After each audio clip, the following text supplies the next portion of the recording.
the street, and as it turned out, that was the least of my worries that day.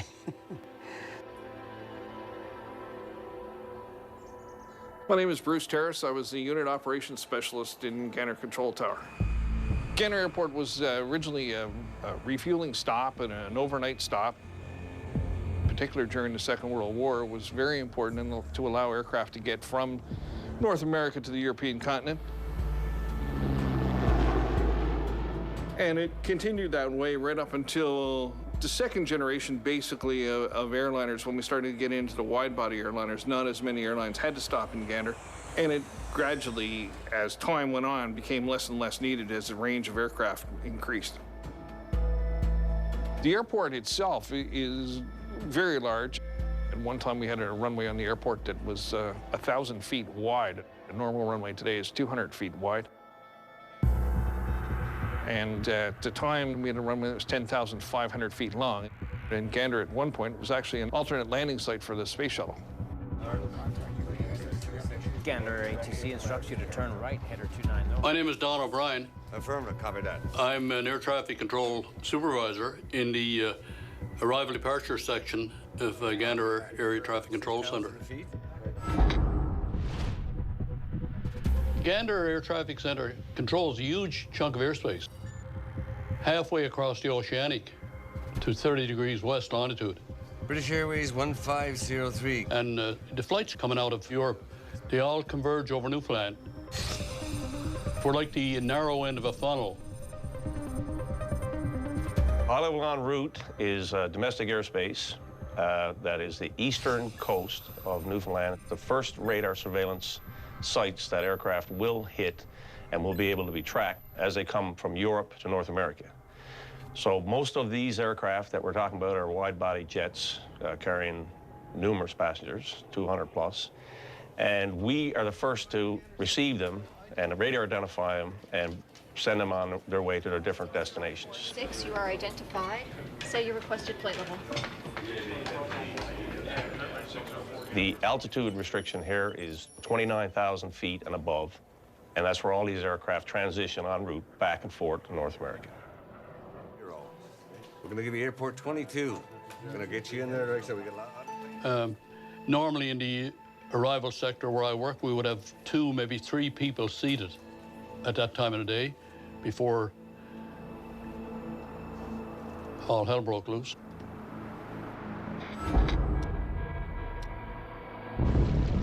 On this Tuesday morning, and we're back with dramatic pictures of an accident that has happened just a short time ago.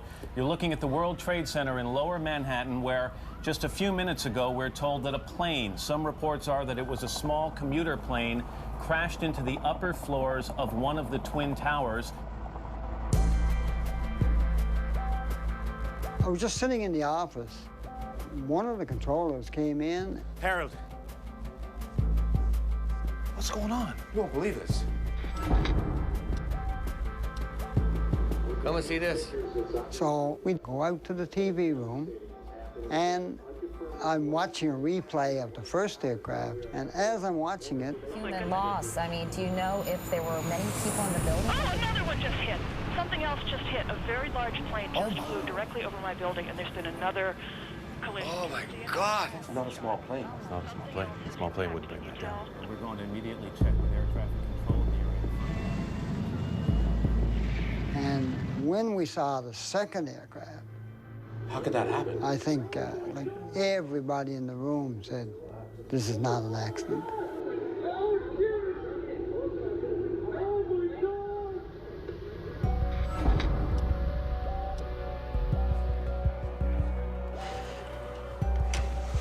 What the hell are you doing here? Now, the guy that I relieved, he came back in the building, in the ACC, and it was sort of like kind of odd, really, and he had a strange look on his face. It's on TV. Plane just flew into the side of the Twin Towers in New York. Small aircraft? They don't know. And he was talking about airplane hitting the building in New York. It's going to be a big mess in New York City today. He was pale, and you could tell that he was in shock. He looked like he was in shock. Like he just couldn't believe that this was happening. We all sort of looked at one another and said, "Oh my, if these are missiles, we have 400 or 500 coming."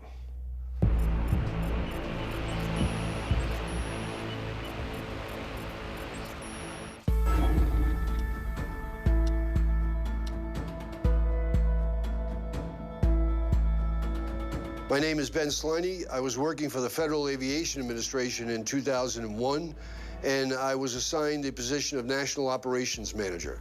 September 11th, 2001 was my first day on the job. A short time ago, you're looking at the World Trade Center in Lower Manhattan, where just a few minutes ago, we're told that a plane... We knew we had a problem that was really beyond our understanding at that point. We couldn't really comprehend what was happening. So when United 175 hit the South Tower, we shut down the entire country. No more aircraft could take off.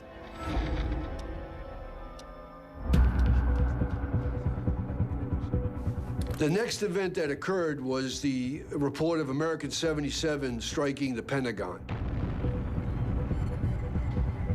We're looking at live pictures of the Pentagon where there is billowing smoke. Jim Miklashevsky just reported that he heard an explosion. It appears that people here in the building are already describing a highly sophisticated, coordinated attack. And at that point, I felt there's nothing else to do but to land everyone. We had to get control of the airspace. We had to get control of the sky. As far as we know, there could have been 100 aircraft like this. And all I could think of was, we have all these missiles out there that we have no control over whatsoever. We have confirmation? My staff and I discussed endlessly whether or not the military would shoot down American flag carrier carrying American passengers on American soil. I did not think it was possible, and I understand that there was no order in effect at the time to engage and shoot down the aircraft. But it turned out that Vice President Cheney did give an order to engage aircraft after the last hijacked aircraft on 9/11 had crashed.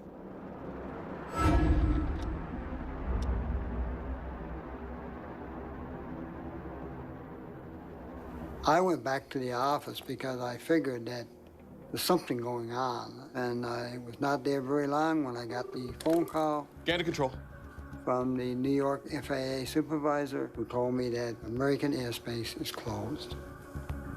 You can almost feel a chill go through you. What do you mean American airspace is closed? After reiterating it 2 or 3 times, finally, I had to accept that it wasn't New York airspace, it was the complete American airspace was closed. It was almost impossible to believe. What the hell? FAA already called me. It took a while to settle in, and then word came from NAV Canada's operations office that all American aircraft had to land as soon as possible. Where the hell am I supposed to put 400 planes? Turn around, land about east, anywhere you can. And then the word came, a page to report to the shift manager. Called the 3 supervisors together, and I said, we have a big problem. Harold had got the word that the U.S. airspace had been closed. And he told us about it, myself and the high-level supervisor and the oceanic supervisor. And they again looked at me as if I had 2 heads, and they said, that can't be. You can't do that. That's impossible. It's closed, okay? He had to convince us a bit. We said, is this some kind of joke or what? And no, it's happening. It's real. And all the airplanes that were inbound off the oceanic had to land at the nearest airports. Get ready. Done. Let's get it done. Dwayne does up top, and all right, so take down. Everyone sort of got tense, but no one really asked any direct questions. We were saying, something's going to happen here today. We could almost feel it in the air. All of a sudden, it's like you have this enormous task right on your doorstep. You have to cope with it. You can't turn around and go home. So we said, okay, guys, let's get to work.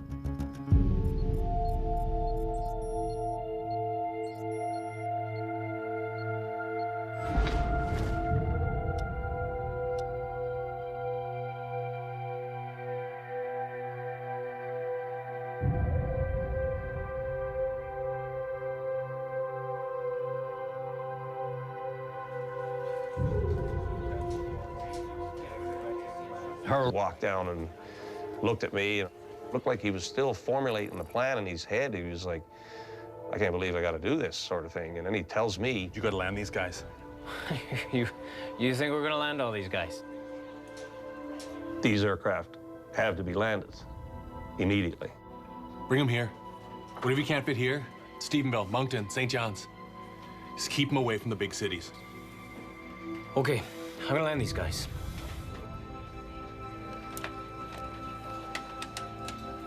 One thing I was confident of was the ability of air traffic controllers to handle the unusual. And we have a saying in air traffic control that, good controllers sort it out. They're able to take any situation, reduce it to its component parts, and handle the situation as it develops. I was completely confident of the ability of the Canadians to handle the aircraft, that they were going to be landing, that they would be able to figure out the solution, implement it, get it done. 6,000 feet.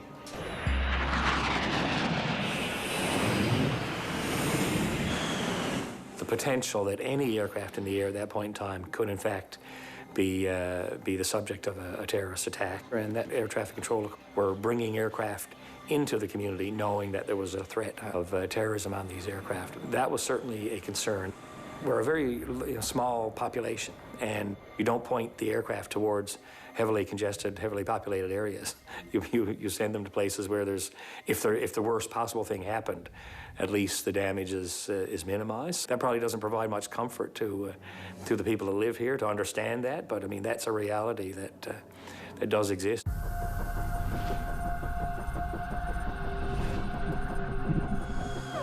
My name is Michael W. Ballard. I was a captain of United Flight 929 en route from London to Chicago O'Hare. And that day, our flight time was about 8 hours and 18 minutes.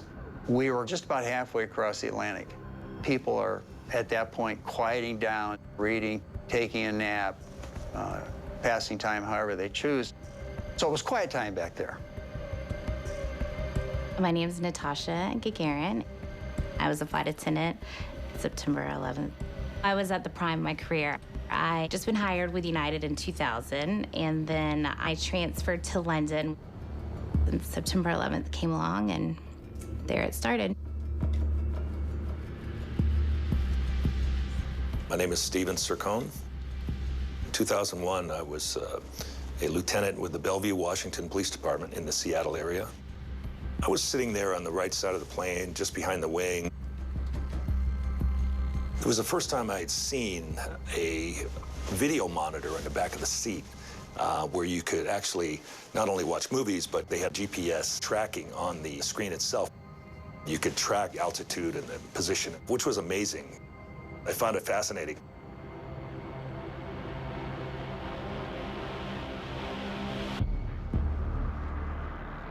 I was handed a little ACARS message that comes across via satellite. We can print out messages from the company, and they had sent us a message, which I've saved in my documentation of the flight. Message from Chicago Dispatch. 2 planes have hit the Trade Center in New York City. This is hijacking. Others may be in progress. That simple. Once we realized that there were airplanes involved in a violent act, then you had to make some assumptions. How extensive is this? How safe is my airplane? My name is Terrence Hartsfield, and in September of 2011, I was a first officer on a Boeing 777. We didn't know if the same message was going out to every United aircraft or ours specifically.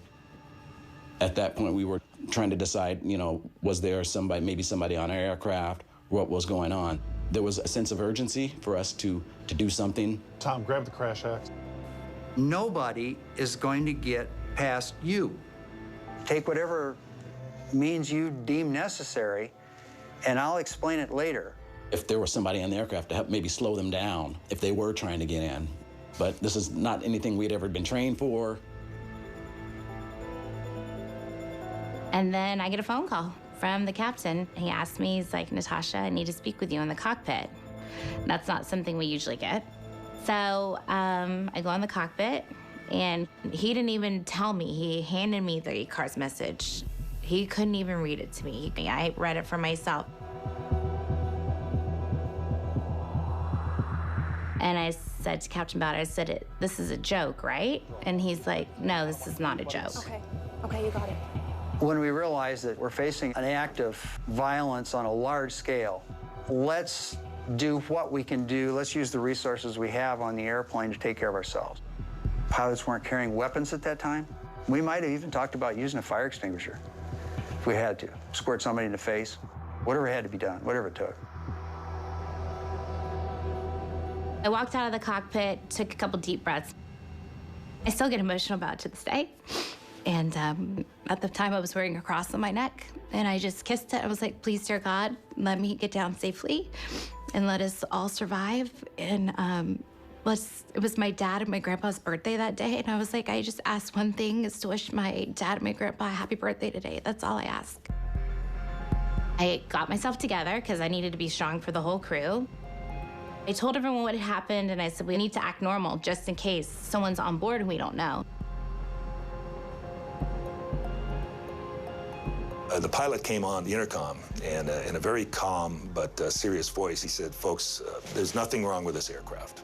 He says, however, he says that there's been an incident in the United States, and the borders to the United States are closed, and we're going to Gander, Newfoundland.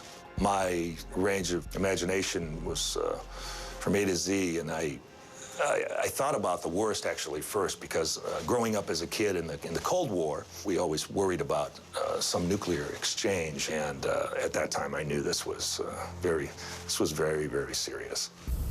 Other pilots westbound were all being grounded. You're hearing this? You'll hear more once you cross 45 west.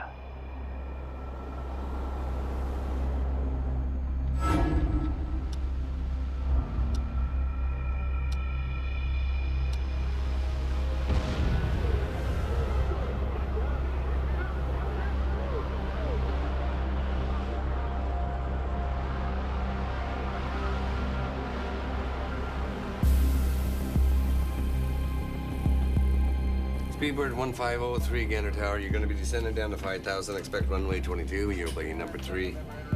It was all rapid-fire decision-making and setting up arrival profiles for Gander, St. John, Stephenville, Halifax, and Moncton. There was no favorite airline going anywhere. It was just whatever the logistics worked out to the best advantage of everybody.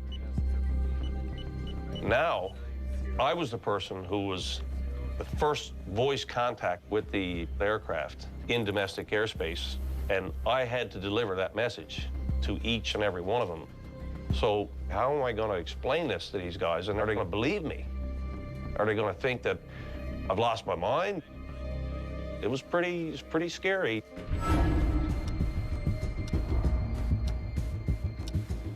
Air France 004, you will not be entering U.S. airspace today. Northwest 61, I'm not obliged to tell you anything. Break. You do not understand me. You have been instructed to land. Delta 37, you will not be going to Cincinnati. Due to an event in the USA, you will not be entering U.S. airspace today. You will be landing in Gander. Gander, Delta 37. We can't get through to our company. We need to stay on our flight plan route. You don't understand. You have been directed to land. Cleared present position, direct St. John's. They weren't going into Chicago. They weren't going anywhere. Finally, you got through to them. Okay, well, I guess we're landing. Directed to land in Gander. Gander does 3 types of aircraft separation. Any aircraft destined from Europe to North America will certainly pass through Gander Oceanic. Aircraft would give their progress by every 10 degrees of longitude coming across the ocean, and we would keep them separated by at least 60 miles lateral. Gander Oceanic will follow the aircraft until it reaches roughly 200 miles from Gander. The second type of air traffic control, Gander Domestic, will take control of the aircraft. And then the third type of air traffic control is low-level control. Low level is responsible for the aircraft below 28,000 feet, and they're responsible for the aircraft arriving and departing at Gander and St. John's.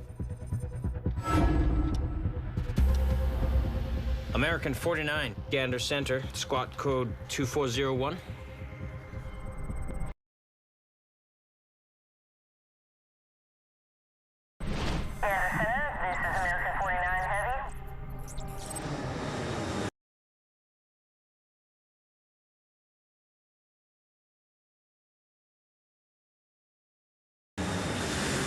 Go ahead, American 49.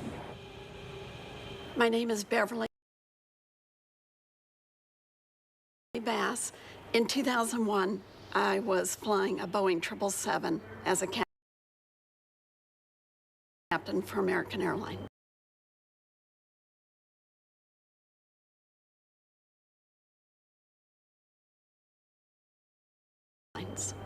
It was a beautiful day. We even commented when we were over the North Atlantic what a gorgeous day it was.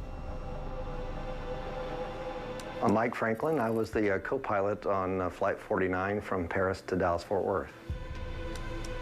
As we're crossing the Atlantic, we have one of our radios on what is called airborne common. Okay, say that again, please.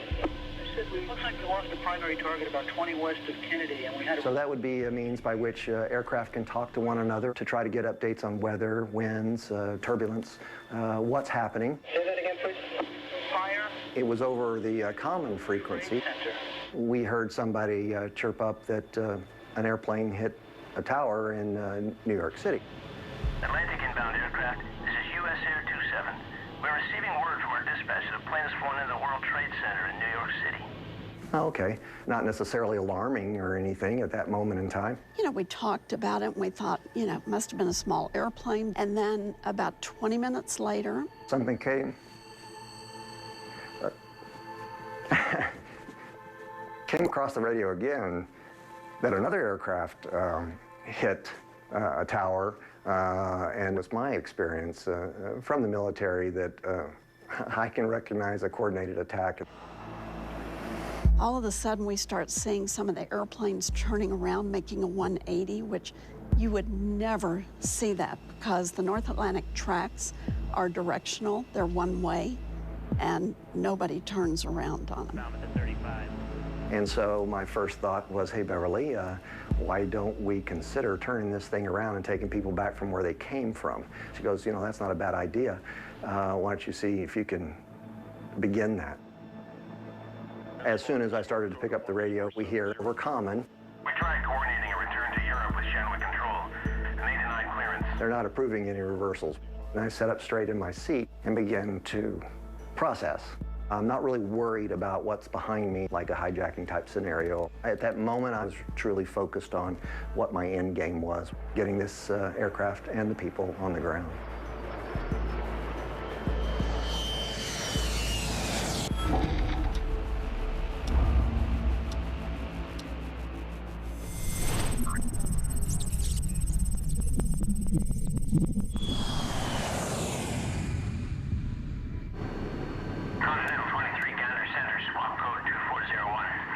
Morning, Gander Center, Continental 23 Heavy.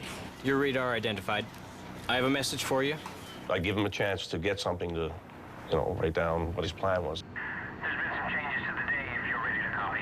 I said, the United States airspace has been closed. There has been an emergency in New York City. You now will be landing in Gander or St. John's. I'll be back to you in 60 seconds for the decision. But there was no time for them to make a decision. I had to make the decision for him. What did he say? Go again, Gander. Due to a circumstance in U.S. airspace, you are instructed to land in Gander.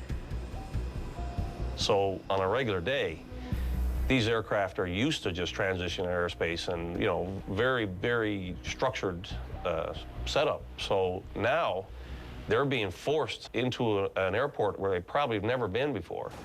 I've flown over Gander 100 times, but I don't actually know where it is.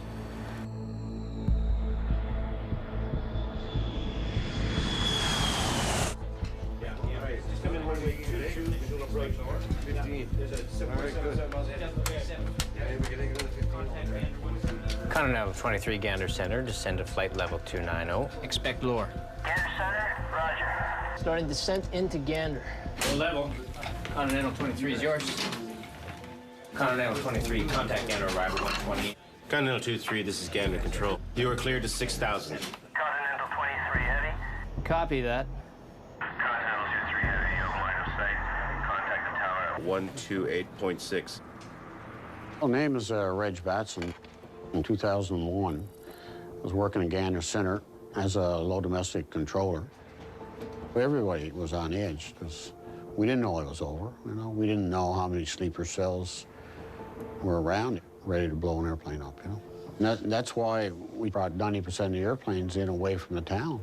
If they blew up the airplane, it'd be only a few ducks and moose or something like that they'd kill. You know, most of the pilots didn't argue, but of course, you know, when you're talking to 20 airplanes and you're trying to keep them all separate, you don't have a lot of patience for somebody not listening to you.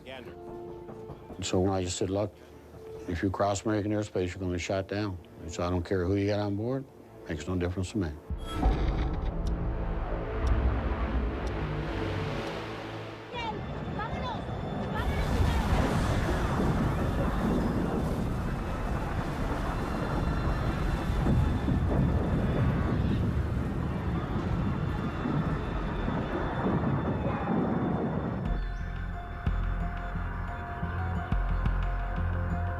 I'm Dion Faulkner, Vice President for Canadian Operations with Allied Aviation.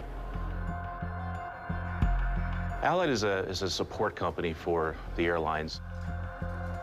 Normally when a diversion happens, we have a protocol that we go through. The airline will call us, so we try to get the type of the plane, the flight number of passengers on board, routing. So for the first couple of calls, that's what we were doing. But it was like seconds after the first and the second call that all of our lines lit up. Okay, please hold. Allied Aviation?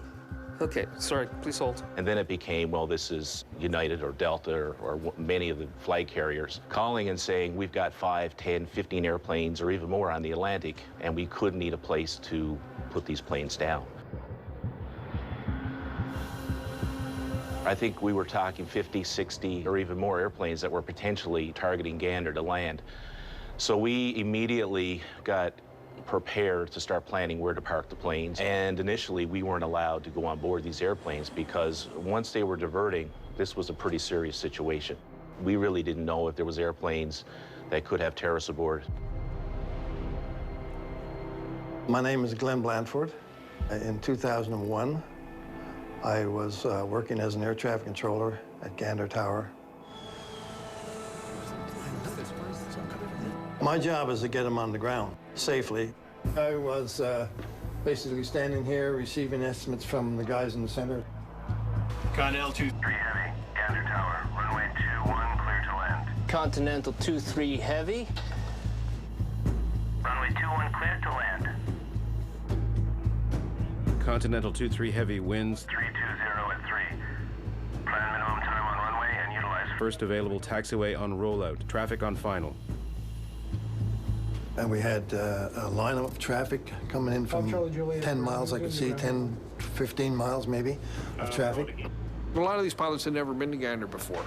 Some of them had very short notice that they were getting diverted to here. So a lot of them didn't even have the approach plates available or had time to actually study the approach plates and figure out the airport layouts. I'm Dean King, a tower controller.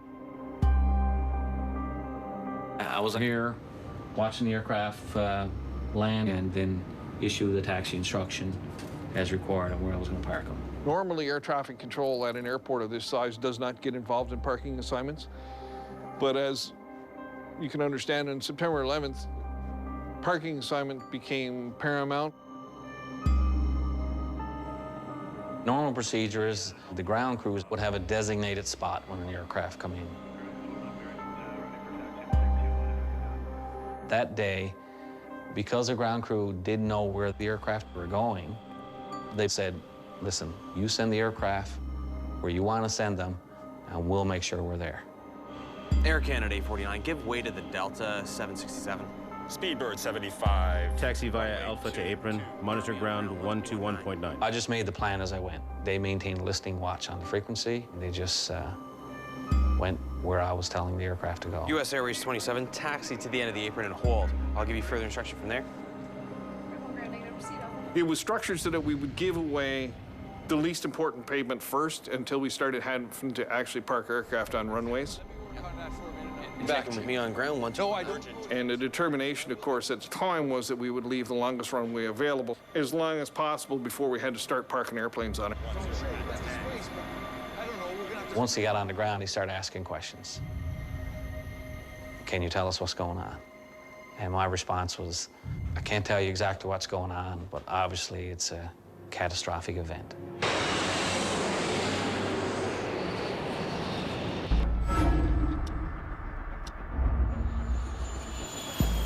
Once we heard all of the U.S. airspace was closed, we knew that we had to divert somewhere in Canada. So the most likely cities would be Montreal, Toronto, Edmonton, Calgary. You know, we had enough fuel to go to anywhere in Canada. American 49, I am instructing you to land. Your options are Gander or St. John's. Hey, Beverly, I asked, why don't we continue flying over to Edmonton if we got more than enough fuel to do so, and then once we refuel and they open up airspace again, we can just fly straight south home. Gander Center, American 49 Heavy. And is there any chance that we can continue our flight to Edmonton? I asked if we could continue and refile to Edmonton. Normally when we are going to divert, the captain chooses the divert airport, and that day was quite different. No, I'm sorry. I'm afraid you don't understand. American 49, you do not understand me. You have been directed to land. I'll be back in 60 seconds. If the decision has not been made, I will make it for you. It was not even up for discussion. It was an order to land in Gander. We normally don't get orders to land somewhere, but that day we did.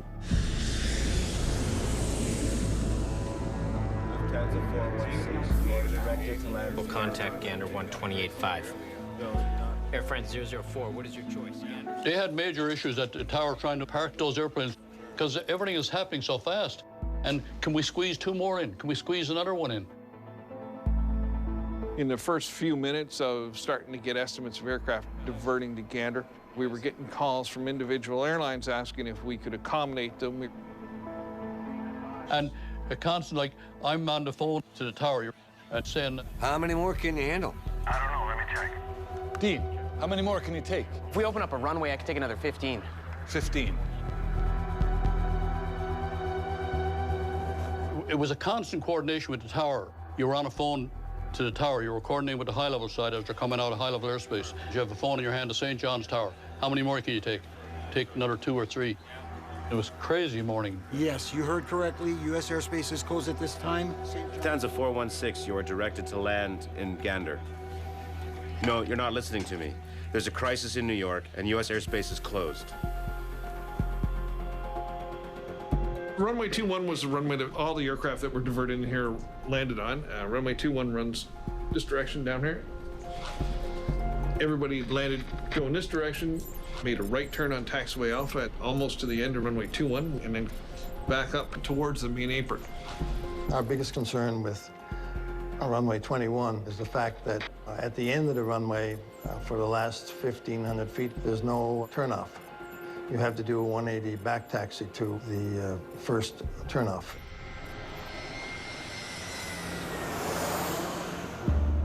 We're spacing the aircraft to give us sufficient time to get them off the runway before the next aircraft was final. And in this particular case, Sabina 539, Gander Tower, Vol 747, 1 mile final. the aircraft in front decelerated a little bit more, I think, than the Sabina aircraft was expecting because he was slower to get off the runway. He wasn't going to be off in time for the Sabina to safely land. Sabina became in too hot, too heavy. Whoa, we're too close. Sabina 539. Go around, fly runway heading. Climb and maintain 3,000. Under control, I see him. Ascend 3,000. Sabina 539 and radar identified. Maintain 5,000. Turn right heading 180.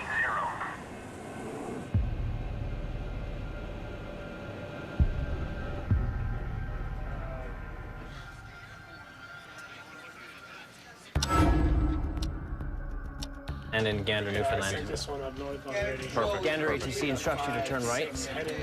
Air France 004, I don't have time to chat right now. Gander Center, this is American 49 Heavy. Go ahead, American 49. When I finally plugged Gander into the computer, I realized that I was going to be 7,000 pounds over my max landing weight.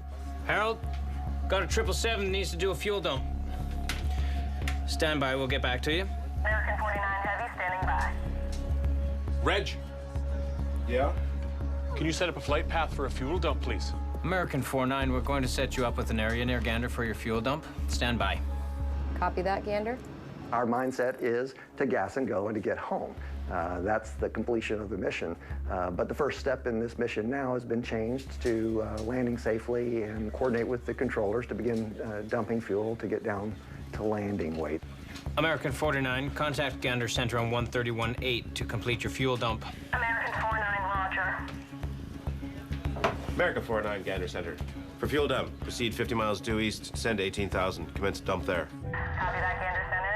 Northeast 50 miles, descend 18,000. And they started clearing the airspace or making sure that they had a good area to send me to. So they basically just gave me a vector, and that was the heading I stayed on until I jettisoned the 7,000 pounds. Commencing fuel dump now. It's high-octane fuel. It's risky business. Explosion, fires, and then you're into a real catastrophic deal if that were to happen. See this? So you have to be careful as to how you're maneuvering the airplanes to keep them all clear of each other. As much as it might shock some people, if you begin to dump fuel at the higher altitude you are, it disperses and atomizes before it actually reaches the ground. Gander Center, American 49 Heavy. Fuel dump complete. Roger, American 49 Heavy. Fly heading 190. When that was complete, they then vectored me onto a 95-mile final into runway 21 into Gander. We're getting prepared for the approach and landing, and that takes us down to lower altitude, and so got handed over to Gander Tower. It was interesting that this small base had a line of aircraft on final. It looked like Dallas-Fort Worth on a beautiful summer day at the peak of rush hour. This was not normal.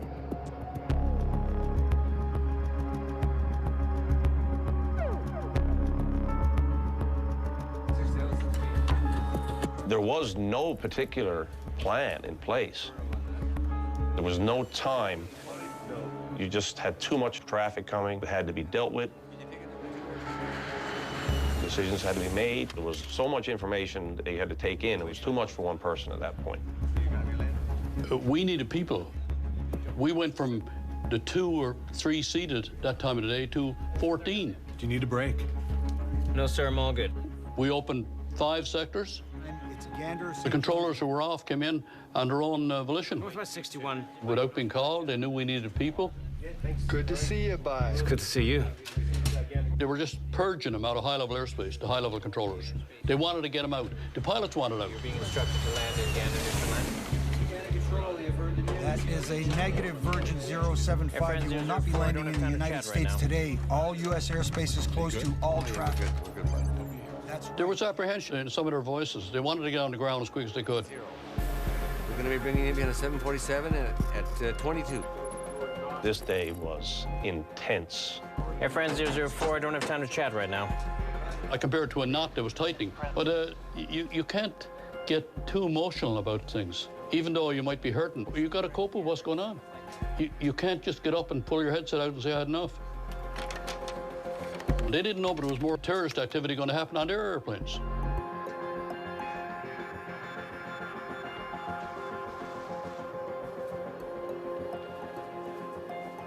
Just reflecting on what went on and thinking of what could have went on, you know.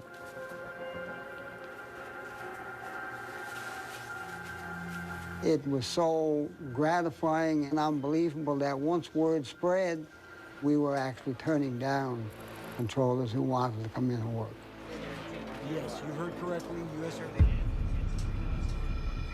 The electronics couldn't keep up to the level of traffic that we had. 446, estimating 1456 Zulu. So we were doing a lot of voice coordination. The old school of just verbal estimates on which aircraft was where, who was following who. The cooperation of the tower controller and the controllers in Gander Center kept everything straight so that we knew which aircraft was which in the sequence they were for the arrivals.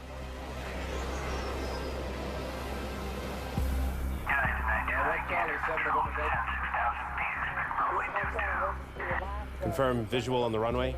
You're cleared for a visual approach. Gander Control, this is United 929. Copy that. Transferring it to tower.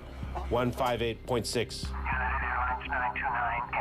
United Airlines 929. Wind 210 at 10. Altimeter 299.2. 1 mile final. Gear down.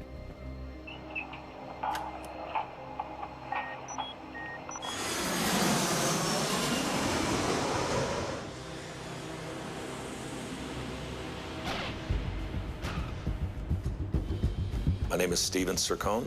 In 2001, I was a lieutenant with the Bellevue, Washington Police Department in the Seattle area. When we got on the ground, we were in the dark. Yes. I don't have that much information right now. We didn't know what was going on down there in the States. Captain Ballard came over the PA and announced to us that there had been a terrorist incident in the United States that involved multiple aircraft and the impact of buildings. And it was a shock. I got pretty angry.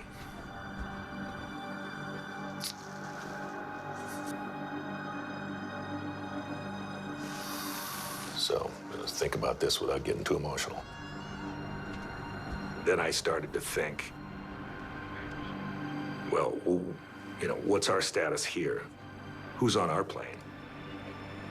Could they be suspects? Could they be tied to these other terrorists? I didn't know. We had people from all over the world on our plane, and suspicion started to grow. We had a couple of Middle Eastern gentlemen, I'll say, on the airplane, speaking in a foreign language that none of our people understood. And they were concerned about that. Did we have someone, a non-desirable on our aircraft? We got a message from the company saying, we're really concerned about your flight. So, you know, that to me was disconcerting enough. And I think that we as a crew shared that same feeling because there just wasn't a lot of information for us.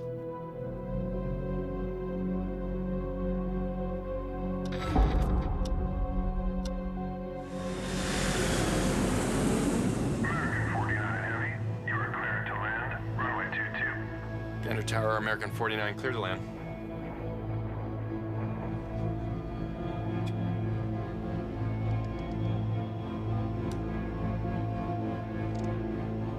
Normally, our final approaches are about 15 miles out, and mine was 95 miles, which made me one of the last airplanes to land.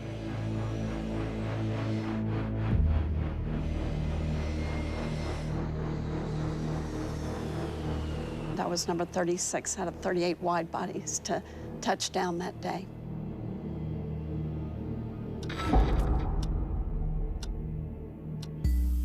Okay, American 49, I'm gonna need you to pull a 180 and double back down runway 04. Yeah, we gotta get some extra hands on deck here, because we only got, well, that's what I'm telling you.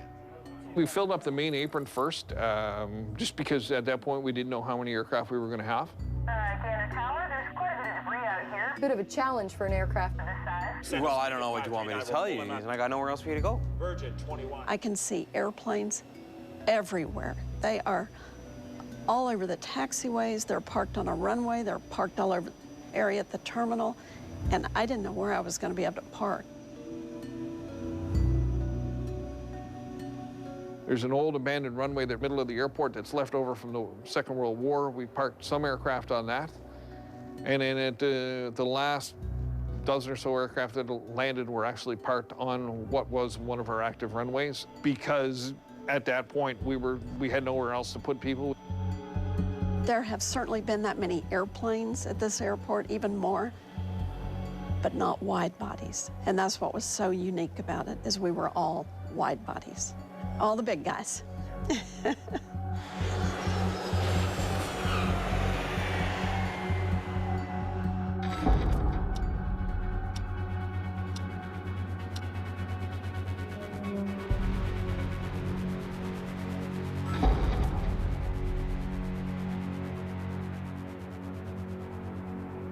Roger that. That's the last one.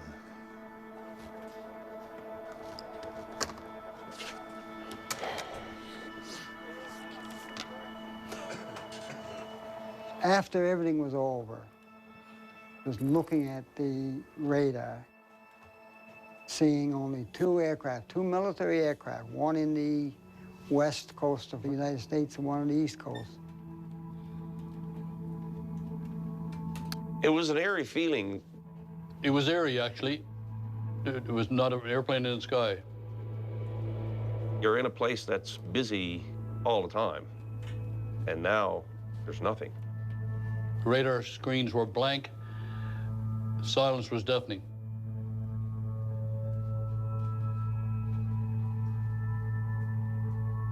It was almost impossible to believe. It was very touching. See everybody just sitting back with a good job done. Great job, Harold.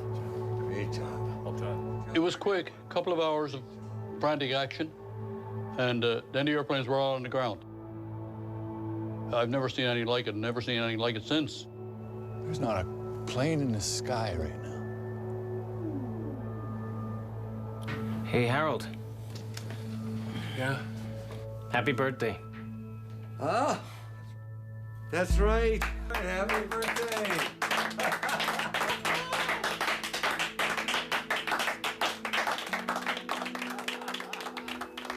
I'll always remember that. And I thought it was a golden day for air traffic control to put over 5,000 aircraft on the ground in less than 2 hours. It was never a thought that went through my mind that we could not accomplish this. I look at it as, you know, a day that we could use as an example of how people just kind of work together and cooperate to get something done. It was sort of a turning point in life somewhat. For me, it was like before 9/11 and after 9/11. You know, innocent people have been killed. I don't know sometimes where mankind can do what they can do. And then the other side of it all is the good side. They can rise to the occasion and counteract it, and hopefully the good will prevail.